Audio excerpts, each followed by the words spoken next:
Mikey here, Whiskey Delta Zero Oscar Mike. I'm here to talk about some ways that I'm working to make it easier to just get out and play radio, even if it's just for an hour, instead of having to spend a whole day at it. And that seemed to be appropriate to talk about in a short video, because the other thing I've been struggling with, as some of you know, is editing the big, long activations into something actually digestible. That editing time is just, it takes a lot. It takes a lot of time. And I don't begrudge the time, except I don't have it. I just don't have that kind of time.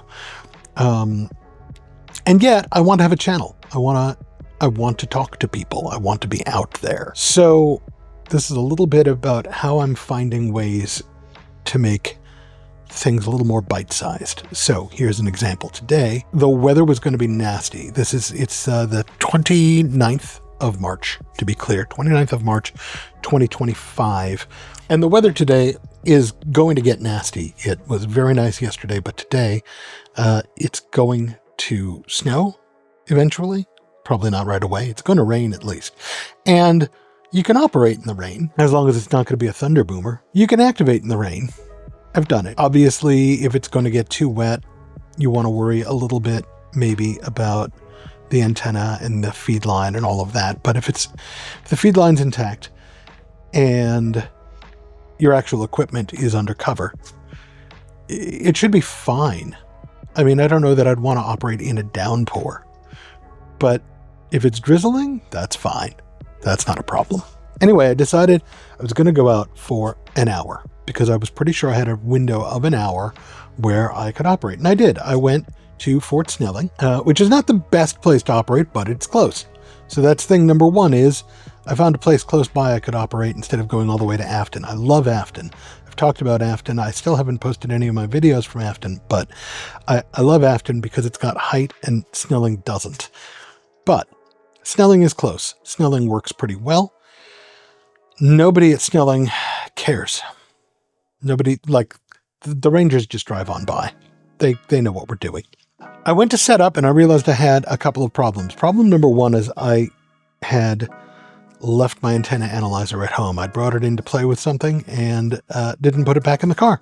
Derp. Then I thought, okay, I'll put the SS25 on and I'll just use the auto tuner. So problem number two, the auto tuner is not working. And right at first, it was clear that the cable was out, but then I put the cable back in, and while it tries to do something, it's still not working.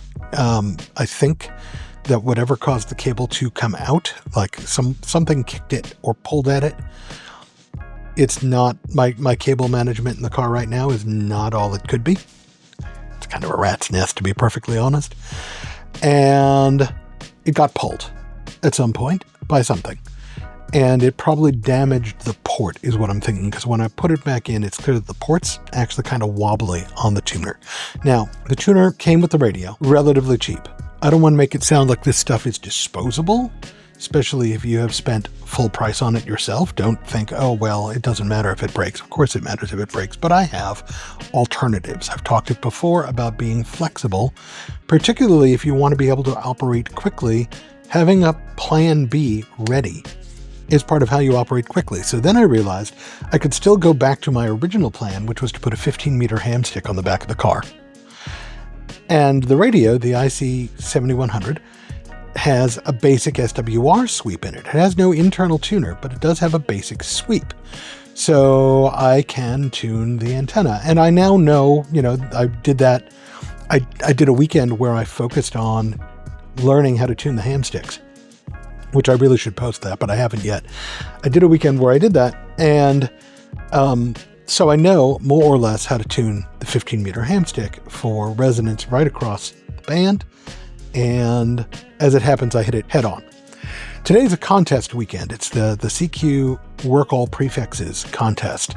And that means that the bands, other than the WARC bands, are crowded. They're incredibly crowded. I don't have hamsticks yet for the WARC bands. I should probably fix that, but I don't have them yet. So I realized that meant I was going to basically have to work the contest, even though the contest, I don't care that much about contests. In general, I don't care about contests, but I realized I was going to have to work the contest, but that was fine because 15 meters was alive. It was on fire, and it was long. I was getting all DX. I got Namibia. I got Slovenia. I got Czech Republic in an hour. I got 25 contacts in an hour. Now, I have done, as an activator, I have done more in an hour. I've done 50 in an hour, 60 in an hour. That's not uncommon when you're parked on a frequency and the bands are good to rack in basically a contact a minute or better. But hunting on a contest day with a hand stick on the back of my car after a whole bunch of other fumbling around, and I still got, in an hour, 25 contacts. So what is the moral of this story? Number one, get your wire in the air. If you don't get your wire in the air, you will make 0 contacts. If you get your wire in the air, you might make some. In this case, I made 25. And I could have made more, except I was working through pileups. I also could have made more if I'd stayed longer, but I was keeping it to an hour. That was deliberate. Number 2, you're going to have people who are higher power than you no matter what power you're working at, unless you're working at like 1500 watts. You're always going to have people who are going to overpower you. Don't worry about it. Put your wire in the air. Work whatever power you've got. Get out there. Get your voice out there. Again, you're going to make none of the contacts you don't try to make. Number 3, have backups. Now, backups cost money. I have spent possibly too much money in the last year since I've been in this hobby, acquiring a lot of different possibilities. And I carry them with me in my car, which is a little ridiculous until you remember that my car is my shack. If the hamstick hadn't worked out, I could have put a 17-foot whip, which I know how to tune for different bands, or use the SWR sweep on the radio.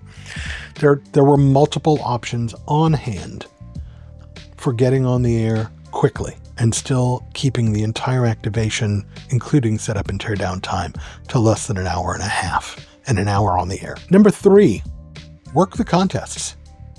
Don't complain about the contests. The contests are a part of ham radio life. They've always been a part of ham radio life. No matter how old you are in the hobby, I guarantee you the contests have been around longer than you have. Work the contests. Or make sure you have antennas that will get you on 12 and 17 and 30, where in theory, nobody's working contests. Having this ability, knowing that I have this ability to set up quickly, get on the air quickly, tear down quickly, means I am more likely to just go on an evening when I've got some free time, or on a weekend when I've got an hour, 2 hour space in the afternoon before other plans, and get on the air and not spend all day at it. I like spending all day at it. I love dissociating into radio.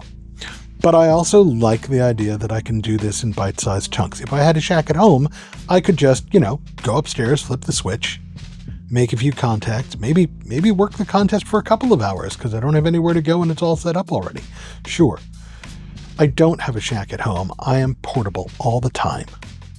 Being able to set that portability up quickly has been a game changer. I'm trying not to be too dependent on what I can do on the car. The car mount is great, but last weekend, for example, or 2 weekends ago, I went to Lake Maria and I actually set up the tripod, the surveyor's tripod for the first time, put the tactical delta loop on that. That was great. It doesn't take that much longer to set up. I do have video on that. That will go up. Honest, really. As you build your way into this hobby, if you're going to operate portably frequently, think about what do you need to set up quickly? What do you need to tear down quickly? What will get your wire in the air and get your signal out there?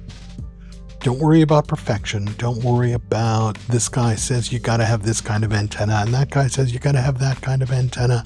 And oh, you're wasting your time if you don't have at least 1500 watts. No. Take what you've got. Get on the air. Talk to people. It's pretty awesome, really. That's what I got for today. Whiskey Delta Zero Oscar Mike saying 73.